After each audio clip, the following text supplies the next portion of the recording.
후보들은 대선의 화두인 개헌을 놓고 저마다 자신이 적임자라고 내세웠습니다. 5.18 광주 민주화운동의 정신을 헌법 전문에 수록하고 책임 정치를 위해서 4년 연임제를 정말로 개헌을 하고 싶다면 개헌을 할 수밖에 없는 대통령을 뽑아야 합니다. 87년 민주화 이후 38년 만에 추진하는 개헌은 정치인을 위한 개헌이 아니라 시민을 위한 개헌이어야 합니다. 김문수 후보는 개헌보다 정치 상황에 대한 비판에 집중했습니다. 지금 자기 마음에 안 들면 다 탄핵을 하고 있습니다. 오죽하면은 민주당을 대표했던 이낙연 전 총리가 이 괴물 방탄 독재를 막기 위해서 저를 지지하겠다고 합니다. 지난해 비상계엄 사태가 내란 행위냐를 두고도 견해차를 좁히지 못했습니다. 이 내란죄로 유죄를 받으면 윤석열 전 대통령 사면하실 겁니까? 아직 재판 이제 시작한 사람을 보고 벌써 사면할 거냐 이런 그런 질문은 성립하지도 않고 맞지 않는 질문입니다.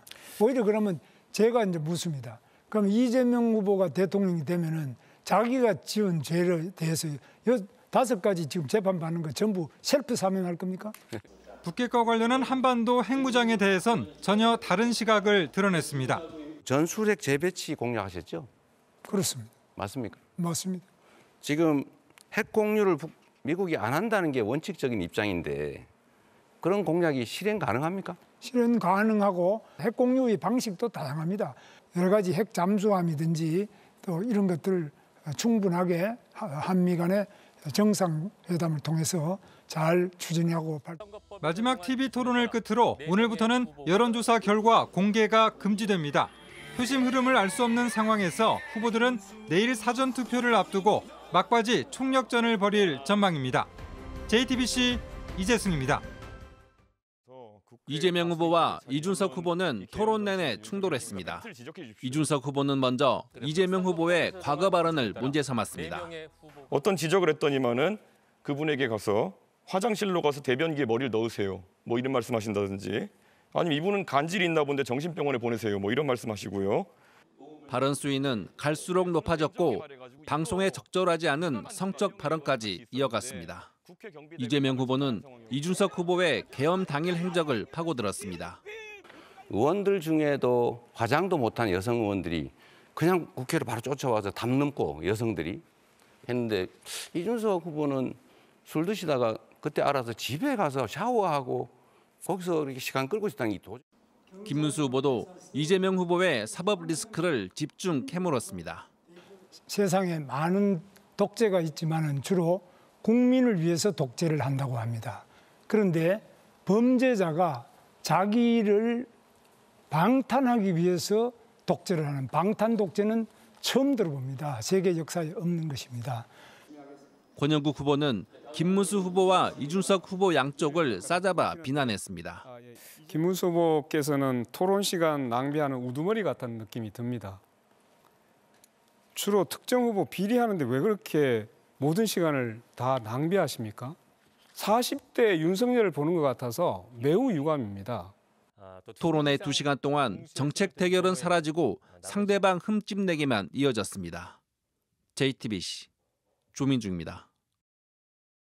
자, 그리고 권영국 후보님께 좀 여쭤보겠습니다. 네. 권영국 후보님, 사실 이재명 후보님이 사실 가족 간의 그런 어떤 좀 특이한 대화나 이런 걸 하셔가지고 문제되신 건 아까 사과하시고 이렇게 했었는데요. 가장 또 놀라는 것이 혹시 정의당의 그러니까 민주노동당 기준으로 여쭤보고 싶은 게 만약에 어떤 사람이 여성에 대해 가지고 얘기할 때 여성의 어떤 성기나 이런 곳에 젓가락을 꽂고 싶다 이런 얘기를 했다 그러면 이거는 여성 혐오에 해당합니까? 아닙니까? 그건 뭐 답변하지 않겠습니다. 민주노당 기준이 없습니까? 이런 성폭력적인 발언에 대해서? 그건 있죠. 그러나 지금 이걸 묻는 취지는 잘 모르겠는데요. 기준은 매우 엄격합니다. 매우 문제가 되는 발언입니까? 아닙니까? 우리는 당연히 이제 성적인 학대를 한다든가 이런 부분에 대해서는 누구보다 엄격하게 정하고 있습니다. 이재명 후보님 동의하십니까? 시간을 충분히 주고 질문을 하시면 좋겠어요. 동의하시는지만 답하시면 됩니다. 동의 안 하시는 겁니까? 이런 발언이 문제 있다는 것을? 시간과 규칙을 지켜서 하시면 좋죠. 네, 이준석 후보의 주도권 토론 시간 여기서 마무리됐습니다. 이어서 이재명 후보의 수도권 토론 시간입니다. 네.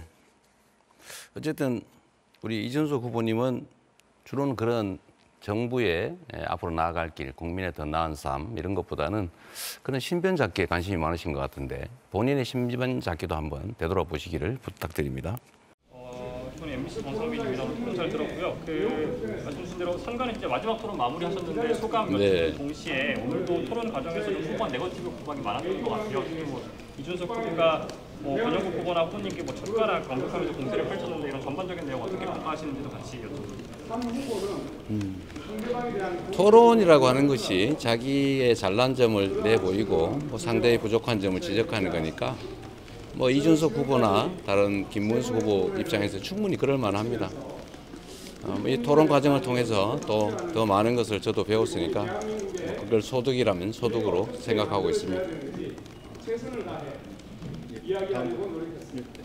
연합뉴스의 오기진이라고 합니다. 네. 사전 투표 기간 이제 앞두고 있고 그리고 이제 내일부터 이제 여론조사 깜깜이 기간에 들어가는데 좀 판세 어떻게 보시고 앞으로 전략은 좀 어떻게 구상하실지 궁금합니다. 여론조사 깜깜이 기간이라 하더라도 우리가 조사를 해서 그건 알아볼 수는 있으니까 우리는 깜깜이는 아니죠. 그러나 중요한 거는 미세한 박빙의 승부라고 생각하고 또 세 표가 부족하다. 이런 마음으로 최선을 다하려고 합니다. 우리 지지자 여러분들께서도 우리 국민들께서도 어떤 선택이 대한민국을 더 낫게 만들 것인지 이 점을 깊이 생각해 주시길 바라고 자칫 내란 세력이 다시 복귀할 수 있다. 김문수 아바타를 통해서 상황 윤석열이 화려하게 귀환할 수도 있다는 점들을 꼭 기억해 주시기를 부탁드립니다. 적대적 정치 이제 해소해야 되지 않습니까? 바로 저에게 이러한 적대적 정치를 해소하라고 진보 정치에게 사명을 준 것으로 오늘 토론회에서 명백하게 확인되었습니다. 저는 진보 정치가 국민의 삶을 다시 통합시키고 잘못된 이러한 양당의 적대 정치, 진영 정치를 해소하는데 정치라고 하는 것은 기본적으로 입장이 다른 사람들 간의 경쟁일 수밖에 없습니다. 그러나 입장이 다르다는 것이 틀린 것은 아니죠. 우리는 지나치게 나와 입장이 다른 경우에는 마치 제거해야 될 상대처럼 생각하는 경향이 있습니다. 그 극단적인 형태가 바로 야당을 다 쓸어내버리겠다고 하는 비상계엄 선포 같은 거죠.